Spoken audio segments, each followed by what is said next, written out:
ছোটবেলার গণ্ডিটা সেই কবেই পার করে নিয়েছি বন্ধুরা, তারপরও যে ছোটবেলায় ফিরে যেতে মন চায়। আজকে দেখো হোলি উপলক্ষে পাড়ার সকল বাচ্চাদের সঙ্গে মিলে খাবো পিক। সবার চাঁদা কিন্তু বন্ধুরা 20 টাকা করে। হ্যাঁ বন্ধুরা, যেখানে ভালো একটা চকলেট কিনতে গেলেও 40-50 টাকার প্রয়োজন, সেখানে আমরা 20 টাকা দিয়ে পিকনিক খাচ্ছি।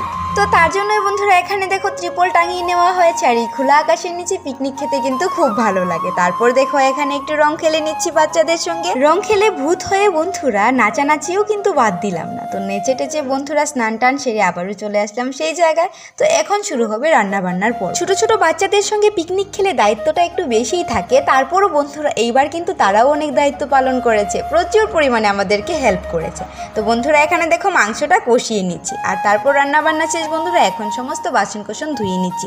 সম্পূর্ণ ব্লগটা যদি দেখতে চাও তাহলে প্লিজ আমার চ্যানেলটা সাবস্ক্রাইব করে কিন্তু পাশে থেকো। তো বন্ধুরা রান্না বান্না শেষ, এখন খাবার দাবার পালা। তো সবাইকে দিয়ে আমিও বসে পড়লাম। তো আজকের মতো টাটা।